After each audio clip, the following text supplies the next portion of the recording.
I'm as mad as hell, and I'm not going to take this anymore!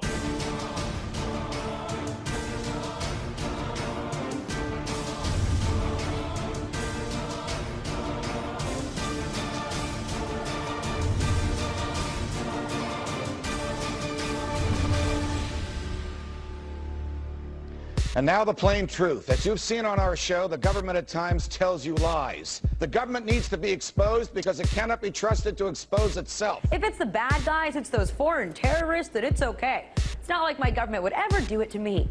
But guess what? You're wrong, because your government would totally do that to you, and now they'll be able to by law. The Patriot Act permits federal agents to search everything. There are provisions of the Patriot Act which have been implemented in secret. That is to say that you or I, as a citizen, do not know what necessarily we're doing to break the law because they've made the actual violation secret. The Foreign Intelligence Surveillance Act, or FISA. Essentially, this extends the government's power to warrantlessly wiretap Americans. Documents just released indicate police departments across the country do track cell phones without bothering to get any permission from a court. Because it's not just cell phones we're talking about. It's also, you've got like an Android pad or Kindle, depending on the model, or an iPad 3G or something that's talking to the carriers on the network. This can be tracked as well. The ACLU saying in the report this has become big business for service providers. The FBI claims people on this cell have no right to privacy. Liberty, privacy, overrated. U.S. Constitution, overrated. Your medical records are for your and your doctor's eyes only, right?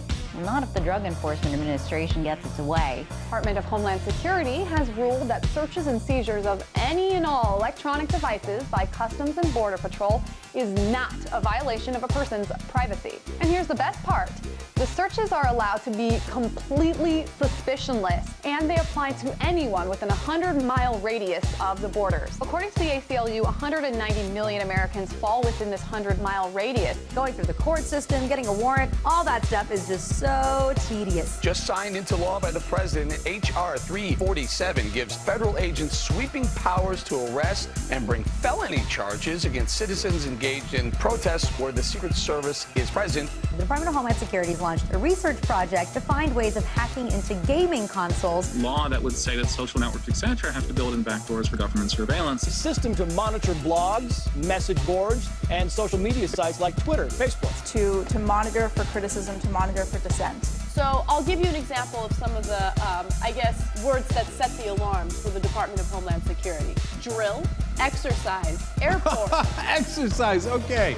Well, why don't you just go ahead and waste all of our time and our money going after that? Internal security emails expose that America's surveillance network is, quote, more for activists than terror threats. It's called CISPA, or the Cyber Intelligence Sharing and Protect Act. It would allow companies to collect and monitor private communications and then share them with the government or anybody else. A company like Google, Facebook, Twitter, or AT&T could intercept your emails and text messages, send copies to one another and to the government, and modify those communications or prevent them from reaching their destination. So in the end, if they pass this, they might have the same effect in terms of shutting down our sites, and they also have the second effect of merging business and state even further together. There are a lot of folks who stand to benefit from comprehensive cybersecurity legislation, especially if that legislation comes attached with big spending. ISP will be spying, not just on your bandwidth, but specifically on what you are downloading. You are giving them an unfettered, unchecked right to cut off your service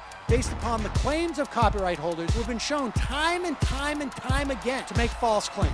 But today's surveillance age, experts say, is a reality almost no one can escape. The ACLU's most recent info sheet says that 1.7 billion, with a B, emails, phone calls, and text messages are being intercepted and stored by the U.S. government. The federal government tracking your kids. The Department of Education recently taking steps to make it easier for states to share the personal information of fellow students. A lawsuit alleges teachers spy on kids undressing through school-supplied laptop webcams. Now they are putting in chips into household appliances that could then be tracked later. So your fridge, maybe your microwave, your stove, your dishwasher. Verizon has filed a patent for a cable box equipped with a microphone and sensors to record what you're doing. And that's not all. This technology would be able to communicate with your phone to see what you've been browsing on your mobile device. It's being called intelligent CCTV, surveillance cameras that can pick out suspicious behavior in a crowd.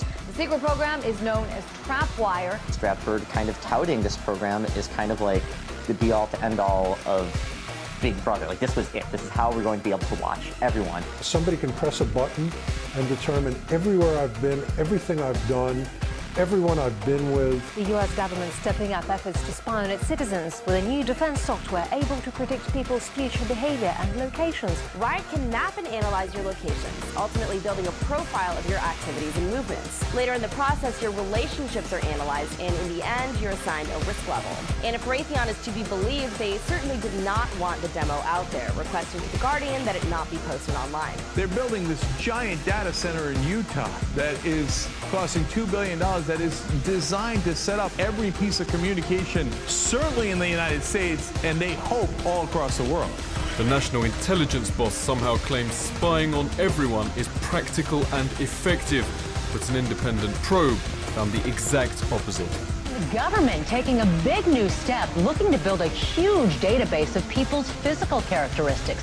The FBI is taking on a $1 billion project to gather fingerprints, palm patterns, even digital pictures of faces. Eventually, it could expand to include iris patterns, face shape patterns, scars, even information about how you walk and talk. It's called biometrics. New York City's police department is just one of many law enforcement agencies that also requires citizens to undergo an iris scan before being released from police custody. Face recognition and iris scanning are the current tools of the trade. However, scientists are reportedly developing new technology aimed at identifying anyone from much greater distances. I'm talking about new laser scanner capable of detecting every tiny trace of any substance on your body. It's expected to be implemented at airports and border crossings across the country in the next year or so.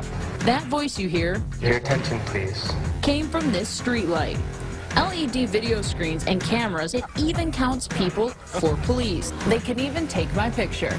The system is also capable of recording conversations. A police force able to figure out what criminals are going to do in advance? FAST stands for Future Attribute Screening Technology. Future attributes. Not the attributes you have now, the attributes you're gonna have and will be punished for later. It will monitor, among other things, body movements, voice pitch changes.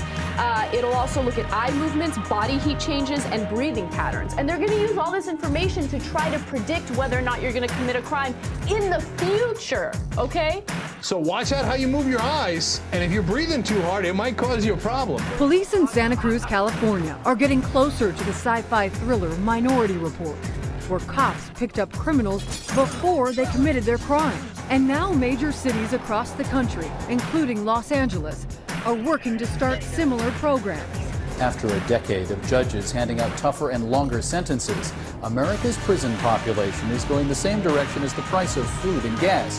That is to say, way up. But what may be even more surprising is that government is increasingly outsourcing prisons and prisoners to the private sector. Colorado is at the center of this controversy over incarceration for profit, a practice that's happening all over the country. The more people they lock up and the longer they keep them, the more money they make. In 2010, the police gave 300,000 Class C misdemeanors to children as young as 6 in the state of Texas. They do have police departments inside the schools. Why? Because the 6-year-olds are about to riot? No, because they make money off of it. So private prisons, they're like businesses. Of course they want to, make as much money as possible. But think about how that affects you as a citizen of the United States, okay? They're looking to put people away for minor offenses, okay, for anything. That's why this war on drugs continues. It's because it's big business for these private jails, for these private prisons. Mandatory sentencing guidelines for federal crimes, in a lot of instances, judges don't really have a lot of leeway. There's a mandatory sentence for each crime, and they have to go with that. You know what's criminal? What our government is doing to its citizens. That's what's criminal. They're saying that creating a fake profile on MySpace was a felony because it violated the terms of service of MySpace. Who hasn't violated terms of service of the hundreds of things you've signed up to online? Are you positive you haven't violated any of them? Since the law is so broad that almost anybody can be prosecuted on this, they selectively prosecute the people they don't like. You can do wire fraud with the largest drug cartels and terrorists in the world, but don't you dare violate a term of service with a private corporation. because then the government will come to get you. This time it's the prosecution's attempt to seize a man's motel. The government wanted to take the property in Tewksbury, Massachusetts, because people chose to deal drugs there. We want to intimidate you, we want to bully you, we want to pressure you, we want to break you. That's the government we have. And this is how we become a police state, where we privatize our prisons, and then they buy our politicians, and they have the motivation to arrest us all. The National Defense Authorization Act. It gives the military the power to indefinitely detain American citizens, even those captured here in the United States, suspected, just suspected, not convicted, of some sort of involvement or affiliation with terrorism. So no trial. Prison based solely on suspicion. The small size of MAVs allows them to be hidden in plain sight. Once in place, an MAV can enter a low-powered extended surveillance mode for missions lasting days or weeks. Small size and agile flight will enable MAVs to covertly enter locations inaccessible by traditional means of aerial surveillance. Multiple MAVs, each equipped with small sensors, will work together to survey a large area. Information from these sensors will be combined, providing the swarm of MAVs with a big picture point of view. Individual MAVs may perform direct attack missions and can be equipped with incapacitating chemicals, combustible payloads, or even explosives for precision targeting capability. MAVs will become a vital element in the ever-changing warfighting environment and will help ensure success on the battlefield of the future. Unobtrusive, pervasive, lethal, micro-air vehicles, enhancing the capabilities of the future warfighter. And now it looks like domestic drone use is going to come to an airspace near you. So that means that by September 30th, 2015, drones will be flying in the same airspace as airliners, cargo planes, business jets, and private aircraft, as the Associated Press described it. This has been a very partisan Congress. They can't agree to do anything. And yet, it seems like over the past few months, they've really been hell-bent on taking away Americans' rights. And I don't know why that is. It is stunning how little national debate there is. The thing is, you also have to realize that it's all part of the bigger picture. It's all connected. Who profits from a lack of discussion from these things? That's the key. And we'll never know if the captive media doesn't tell us. The mainstream media should realize, above all, that we have certain laws and standards for a reason in this country. This should be a dinner table conversation. Every American should be asking, should we be spending billions of dollars on these things when people are out of work, when our infrastructure is failing, and when other economies like China are, steaming ahead and we're falling behind? Is this really what we should be spending our money on, spying on our own people? So the fact that they've spent hundreds of millions of dollars just to go after 7 people that are in charge of a foreign website. But the problem is most people don't know, and those who do know don't necessarily care. Goodness gracious, indefinite, preemptive, or endless detention surely doesn't apply to U.S. citizens unless current or future president says so. Don't you worry a bit. If you're not doing anything, you might say, I'm not doing anything, I don't care. Well, should we just throw out the whole Constitution? Should we just run by a new set of rules? We're more than a decade out from 9/11. We've killed Osama bin Laden. We have killed or detained most of his deputies. So the real question becomes, who are we fighting against? As much as we all want the country to be safe, want the authorities to be on top of it, are we really willing to have the government consider each and every one of us a terrorist? Because you see, that's essentially what's happening. I think the average person out there thinks that this is only being used to pursue radical Islam and these terrorist groups, but they don't need a law like this to go after 150 or 200 people. This is being used on tens of thousands, maybe even hundreds of thousands of Americans, where they just go on these fishing expeditions looking for stuff. Some of the things that make you suspicious of terrorism are having food, having more than 7 days of food, missing fingers on your hand, having ammunition, having weatherproofed ammunition, having several guns at your house. That's right. People who pay for small purchases in cash, like coffee or gum, apparently that's a big red flag. Big time. So you should be careful of those that are overly concerned about their privacy. And that is the exact language in the FBI pamphlet. And attempting to shield your computer screen from other patrons, well, that's a sure sign that you're suspicious. The threat comes from what it calls right-wing extremists in this country. The report says people who are opposed to restricting Second Amendment rights to bear arms or who are concerned about illegal immigration and border security could well fall under the Department of Homeland Security definition of an extremist. Homeland Security report that links right-wing extremists with military veterans, supporters of border security,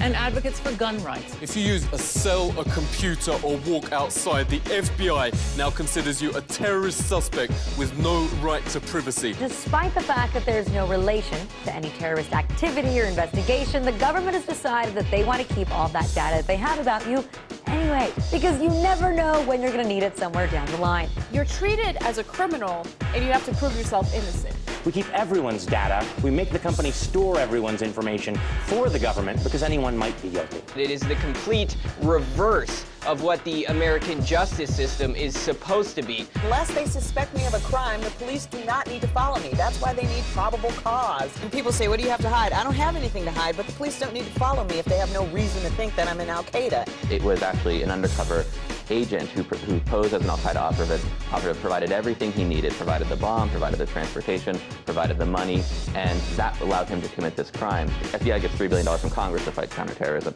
and the FBI can't spend $3 billion and go back to Congress and say, hey, we spent all your money and we didn't find any terrorists. These sting operations provide a very convenient mechanism for the FBI to show the Congress and the people and the public, hey, we're keeping you safe. Here's a terrorist attack that was thwarted. All of you need to step back from the post-9/11 world of fear and paranoia that allows for the laws to be stretched and bent and decimated. And all of you need to come back to reality. If you are pulled off the street tomorrow and they call you an alien or an undocumented immigrant or an unlawful enemy combatant, exactly how are you going to convince them to give you a court hearing to prove you are not? Do you think this attorney general is going to help you? The Constitution says if the government wants your life or your liberty or your property, it has to articulate to a jury what law you have violated and prove its case beyond a reasonable doubt to that jury. It's called due process. Without due process, the government could take anything it wanted and kill anybody it wanted. This intercept operator's testimony confirms the real target is ordinary Americans. After a few days, he said he didn't want to do it anymore, didn't think it was right, so they got somebody else to do it. There's a lot of intimidation, and people just follow orders. Well, the U.S. Department of Homeland Security, along with the U.S. Immigrations and Customs Enforcement Office, have placed a large and rather interesting order. The Department of Homeland Security buying ammunition, now looking to purchase another 21 million rounds of ammunition. This in addition, of course, to the 1.6 billion rounds that Homeland Security has bought in just the past 10 months. This is not the Pentagon making the order for the military. It's DHS and ICE. Now, to put all of this in perspective, the military used approximately 70 million rounds each year of the Iraq War. 70 million rounds in a war. There are only about 311 million people living in the entire country, so it begs the question, why such a massive order? The Department of Homeland Security isn't fighting in Afghanistan or Libya or Iraq. The Department of Homeland Security is here in the United States. So the billions of rounds of .40 caliber Shredder ammunition that they've recently bought over the last year or so are meant for one thing, use in the borders of the United States. All these other agencies that are loading up on ammunition, they're not using these in foreign wars. So where on earth are they going to use them? These are targets called no more hesitation targets. Very lifelike. And what do they look like? You have a pregnant woman holding a pistol. You have a little boy holding a pistol. You have a mom and her child standing in a park. And you have Granny in her bathrobe on the porch of her house pointing a gun. They're made for one reason and one reason only. So by the name gives it away. No more hesitation. So law enforcement agents and DHS agents can get the real life feeling of a citizen pointing a gun at them. Couple this with the other things we talked about. This is when soft tyranny turns into hard tyranny. It isn't a question of if, it's a matter of when. We're rapidly militarizing our domestic law enforcement officers, and I think a lot of people are scared. TSA is scary enough. Wait until they all have guns. The federal government has spent $34 billion on militarizing our local police enforcement. The police forces in the United States have been increasingly weaponized with similar equipment to that of the U.S. military. Call me crazy, but these devices need to be left to the military for war situations, not to use against Americans for domestic purposes. And of course, if you throw the words national security or terrorism in there, everyone acts like it's no big deal. Even though these police departments don't need this equipment, they will still use it, and they'll use it for stupid things. Like, for instance, they'll go to raid a party, for instance, right? With a tank. No, but this is happening throughout the country, right? Like, this is a police state. You know, our police enforcement is militarized, so they'll overreact to stupid situations. And to give all of these agents so much firepower, it really does make you wonder if they know something that the American people do not know about. They're talking about inserting the Army into domestic law enforcement. Senator Lindsey Graham, who supports this bill, says, quote, the homeland is part of the battlefield, and people can be held without trial, whether an American citizen or not. Are you slightly uncomfortable with the idea that the United States president, whoever it may be, can decide that this or that U.S. citizen is a threat to national security and kill them? Just so I understand correctly, are you really saying that in certain situations the president can decide whether it's in the best interests of the nation and then do something illegal? I'm saying that when the president does it, that means it's not illegal. I never broke the law! I am the law! That is quite a horrifying reality of how our government functions these days, of how completely out of hand this war on terror has become. No, it's okay. We changed the law so that what was previously illegal is now legal, so I feel better. The government does not need clear evidence to justify a deadly attack. They can execute you, and we just had another ruling saying, well, even though it clearly seems to violate the Constitution, yep, that's what we're going to continue to do. Welcome to Obama's America, which seems startlingly similar to the Bush America. Several US citizens have already been assassinated. Here, Black Hawks fly low on downtown Miami, strafing highways with machine gun fire in what authorities call a practice run. The Constitution guarantees due process. It does not guarantee judicial process. Because the main threat is you.